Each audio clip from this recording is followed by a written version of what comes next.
के प्रेमियों, मैं राम सागर शास्त्री आप लोगों के समक्ष रखने जा रहा हूं जयद्रथ की कथा।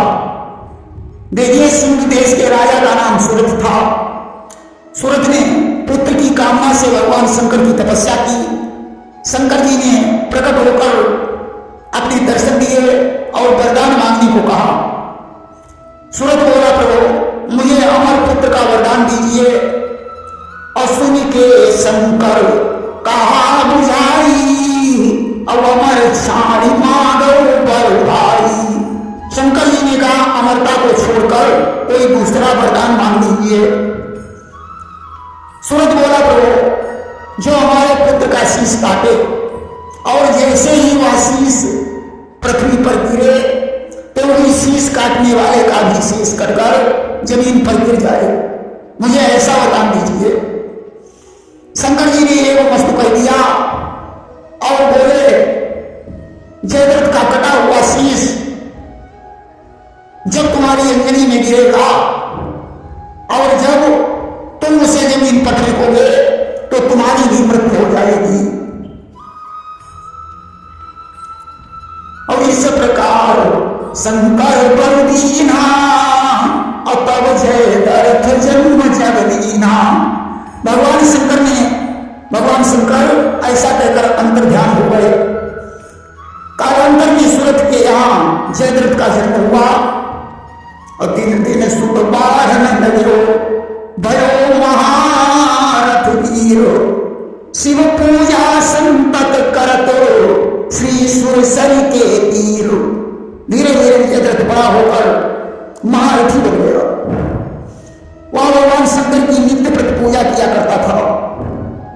और इधर धृतराष्ट्र के 100 पुत्र और एक कन्या थी। कन्या का नाम दुश्शला था।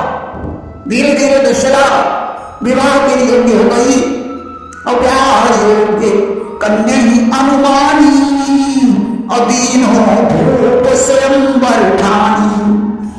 दुश्शला को विवाह के योग्य देखकर धृतराष्ट्र ने उसका स्वयंवर ठान दिया। नाना देशों के राजकुमार रंगभूमि में एकत्रित हुए कि सुता स्वयंवर के लिए जुड़ी सुसभा महान। बैठे निज निज मंच पर कई सहस बलवान। सभी राजकुमार अपने अपने मंचों पर बैठे हुए थे। उसी स्वयंवर में जयद्रथ भी बैठा हुआ था। दुंदुभी के बजते ही उत्सव प्रारंभ हो गया। दुश्शला हाथों में जयमाला लिए हुए रंगभूमि में आई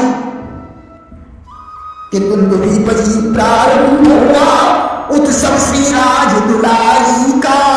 राजा की आज्ञा पा करके आगमन हुआ सुकुमारी का। अब तो सारे राजकुमार दुश्शला को देखकर मोहित हो गए।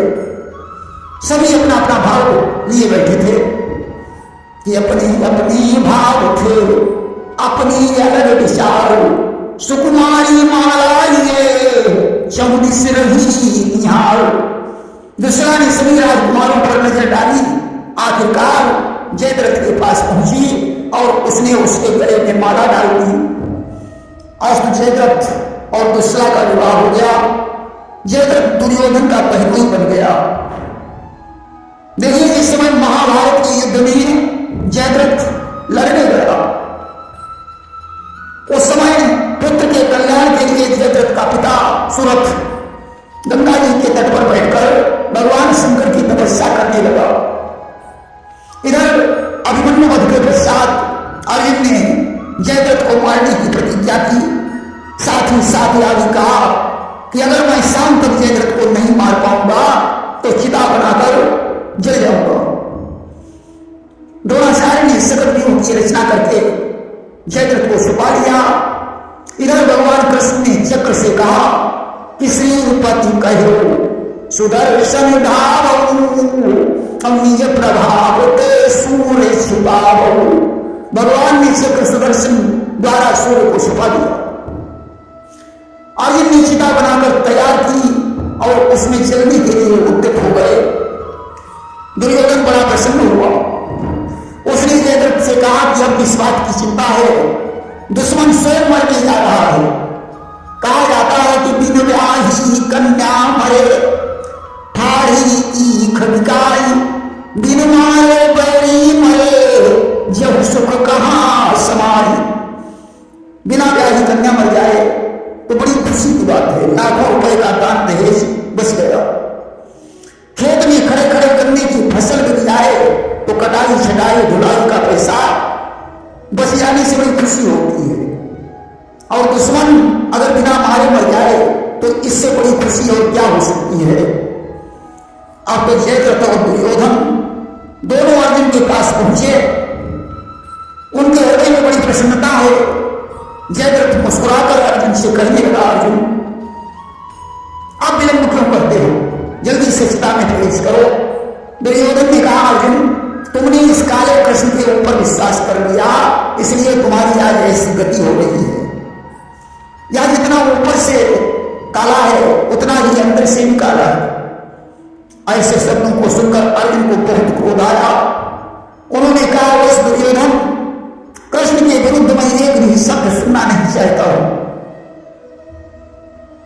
जयद्रथ बोला, अर्जुन गुस्सा करने की जरूरत नहीं है, शांति के साथ सभा में प्रवेश करो। अर्जुन ने धनुष बाण को जमीन पर रख दिया और सीता की ओर बढ़े। भगवान कृष्ण ने कहा, अर्जुन क्षत्रिय मरते मर जाते हैं परंतु अपने हाथ से कभी हथियार नहीं डालते। क्षत्रिय धर्म यही है कि तुम धनुष बाण लेकर चिता में प्रवेश करो। कि चिता चढ़न अर्जुन चहु, कहु कृष्ण समझाई, धनुष बाण लेके चढ़ू, जो क्षत्रिय धर्म न जाई। अर्जुन ने हाथ में धनुष बाण उठाया और चिता पर चढ़ने का विचार बनाया। उसी समय भगवान कृष्ण ने चक्र को संकेत किया। सुदर्शन चक्र के हटते ही सूर्य चमकने लगा। भगवान कृष्ण ने कहा, अर्जुन अब विलंब क्यों कर रहे हो, दुश्मन तुम्हारे सामने खड़ा है, मारो उसके बाण। अर्जुन गाओ करत के ही काजा, अब देखत तुम ही सिंधु के राजा। परंतु इतना ध्यान रखना कि इसका शीश पृथ्वी पर नहीं गिरना चाहिए, अन्यथा तुम्हारी भी मृत्यु हो जाएगी। और पावे अर्जुन की इन्हें संधाना, अकंठता की तक मारे हुआना। उसी समय अर्जुन ने जयद्रथ के कंठ में बाण मारा, शीश कट गया, जयद्रथ की मृत्यु हो गई। अर्जुन ने उसे बाणों की बदौलत पृथ्वी पर नहीं गिरने दिया। भगवान ने कहा, बाणों के बल से बाण मार मार कर इसका शीश सूरत के पास ले चलो। सूरत गंगा जी के तट पर अंजलि में नीर लिए हुए भगवान शंकर के ध्यान में मग्न था। कृष्ण ने कहा, अर्जुन अब बाण के बल से जयद्रथ का शीश सूरत की अंजलि में गिरा दो। अर्जुन ने ऐसा ही किया। अब तो शिवपुत्र का शीश पिता की अंजलि में गिरा। सूरत का ध्यान भंग हो गया। उसने ज्यों से जमीन पर फेंका। जमीन पर शीश गिरते ही सूरत का मस्तक कट गया। कि गिरो शीश धरणी माह जबही, अब माथ सूरत को कटी दो तबही। अब तो पिता और पुत्र दोनों की मृत्यु हो गई। अर्जुन ने कृष्ण से पूछा, प्रभु ऐसा क्यों हुआ?